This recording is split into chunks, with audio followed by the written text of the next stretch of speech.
Hey everybody, welcome back to Quali-Tea time. So, first bit of news, if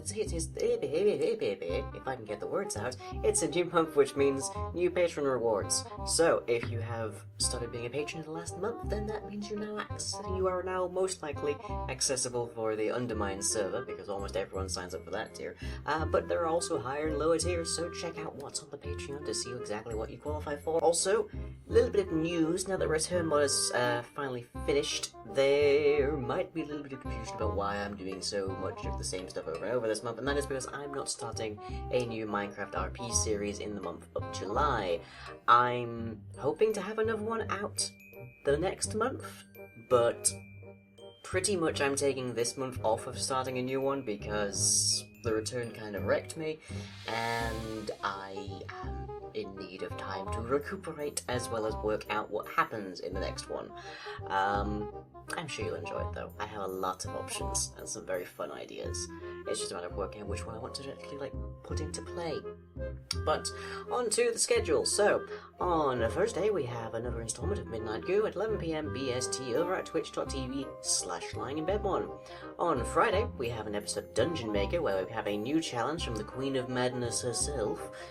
On Saturday, we have an instance of XCOM 2, followed by, at 9 PM BST over at twitch.tv/dragonhat, the very first anime stream edited by our very own Muffins. Then on Sunday, we have an episode of Undermine, where I'm installing a new boss at the arena. On Tuesday, we have Edgington, where we have Too Much Food. And we also have Yogdwell's Live number 54 at 9 PM BST over at twitch.tv/lyinginbedmon. And then we'll be rounding out the week with some more Dungeon Maker whilst we take a trip into that ocean monument to try and find ourselves a nice little guardian. We'll see how that goes. On to the questions.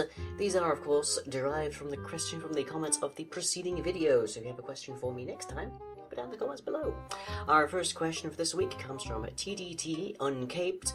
Is there any chance of a mod release for the Return mod? That is to say, the custom mod I handcrafted for the Return series, so get all the nice little visuals and stuff. And the answer is probably no, because it's functional in a lot of aspects, but it's pretty heavily intended to just be visual.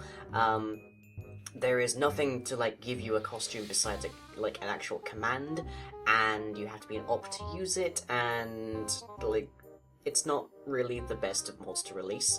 That said, there are a lot of elements of it that could be expanded into full mods. So, for example, Summoner Lying's magic system could be expanded to a full mod, Blood Lying's blood system could be expanded to a full mod, all that kind of stuff. But by and large, I don't think the mod itself will get released. Scott Davis asks, do you think a human brain AI will be seen in the next 100 years? Specifically, Scott asks if a human, a perfect replica of a human brain will be ever created as an AI in the next 100 years.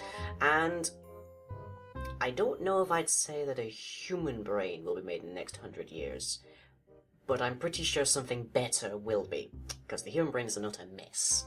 And has a lot of things that you don't particularly need in an AI, but Turing Complete definitely is going to be achieved in 100 years. I think we're probably going to hit the singularity within the next 100 years, honestly. And I hope I get to see it, because I'd like to be a program on the internet. Abby Snail 10 asks, if you were stuck in a room with one of the Lyings for 24 hours, who and why? Well, if I want to get out of the room, I guess Witch Lying is the best option, but on the other hand, I'd have to be in a room with Witch. Night Lying? I wouldn't mind giving that guy some therapy. Honestly, I guess I'd just say Never Lying. Or maybe Yokai Lying. I imagine those two could have some very interesting conversations with. But, that is a tough question. Anyways, that's it for this week, so hope you've all enjoyed, and I shall catch you all next time.